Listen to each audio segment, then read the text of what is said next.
Pakistani journalist Javed Rana is joining us now to discuss the two-day visit of Pakistan's Prime Minister Shahbaz Sharif to Turkiye. Good afternoon, Javed. Thanks for joining us on the program. Thank you. Now, Turkey and Pakistan inaugurated the third corvette ship under the Pakistani Milgem project.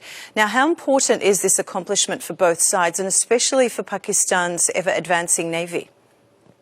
Certainly, it is extremely important for Pakistan, and also at a time when Pakistan badly need warships in the Indian Ocean, at a time when Pakistan needs to strike a balance in the Indian Ocean, because obviously Pakistan's rival is India in the Indian Ocean, in the Arabian Sea. So in that context, I think this agreement, which was signed back in 2018, as a result of which now we have seen that one of the warship is ready and it has been launched. 3 others are going to be manufactured, maybe probably by 2025.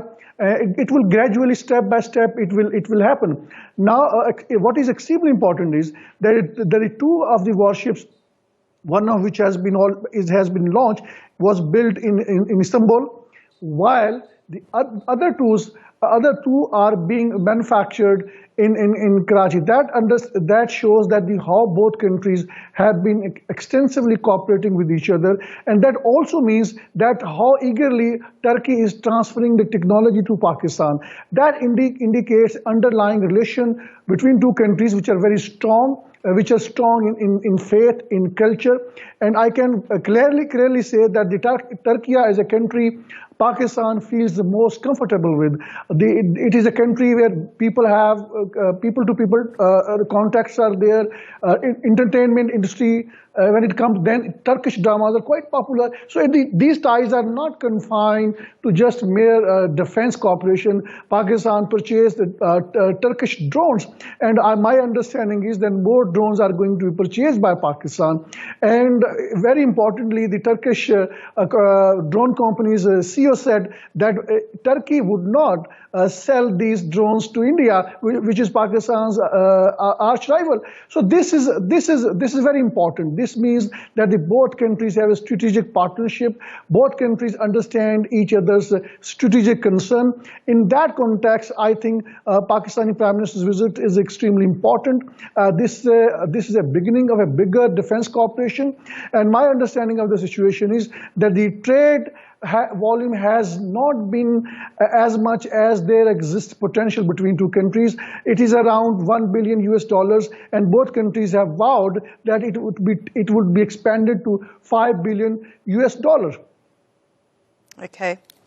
All right. Now, Turkish President Erdogan stated during the press conference last night that both Pakistan and Turkey share deep historical ties, as you very well touched on just moments ago, and mutual support and solidarity between the two is unmatched. Now, how would you analyse the current relationship that both sides enjoy? Well, I think whenever Pakistani Prime Minister or Pakistani leader visit Turkey or Turkey's President Erdogan visits Pakistan, they always refer the historical ties. Back in 1918, when there was a Turkish empire, at that time it had expanding to the 3 continents.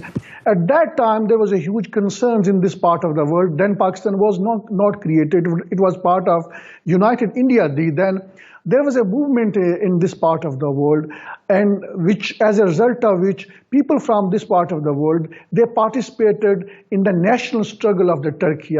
They fought against France. They fought against Britain, along with their brothers in Turkey. And President Erdogan, generally, he does recall those people, those nationals from this part of the world. So I think these are very historical ties. And let me tell you something very interesting. Few years ago, I think 4 or 5 years ago, Pakistan was facing a lot of problems. That there was a Indian cultural onslaught in Pakistan. Indian movies were very popular, But the then Prime Minister Imran Khan and the Turkish President Tayyip Erdogan, they made an agreement. They brought in Turkish TV drama, historical TV dramas into Pakistan. These were dubbed by the Pakistan's national televisions. They turned out to be the most popular. As a result of which, just 2 years back, there was a movement in Pakistan launched by students. They said they want some sort of caliphate, confederation of the Muslim countries. That was the impact of the Turkish drama on common Pakistani people. So I think when it comes to Turkiye and Pakistan, as Pakistani Prime Minister very rightly pointed out, that these are the two bodies with one heart, and that reflects Pakistan's relation in all aspects of which involves trade, which involves defense, which involves culture, faith, and everything. Okay, all right. Now, lastly, let's talk about the trade volume between the two countries. Now, they're aiming for a $5 billion trade target. How will they accomplish this target, and what are the most important sectors that will be touched upon to enhance bilateral trade? Well, obviously, at this particular point of time, the defense tie between two countries, they are basically overshadowing other aspect of the relationship, other aspect of the cooperation between two countries. My understanding is that as a result of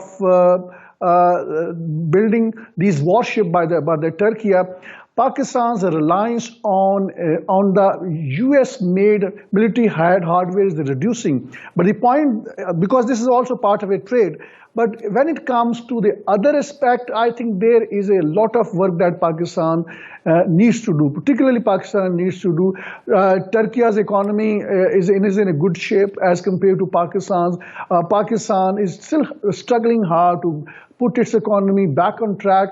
Therefore, the volume of the trade has not been able to expand to a level where the potential exists. And I think both in the field of commerce, economy, and in education sector, they need to do a lot, and the potential does exist. You may see around that when it comes to entertainment industry, Pakistani actors are there in the Turkiye, and when it comes to the news industry, many of my colleagues, journalist fellows, they have been working with the Turkish news outlets. That indicates the depth of the relationship that both countries have. Okay, Javed, thank you so much for joining us on the program. It's always a pleasure talking to you.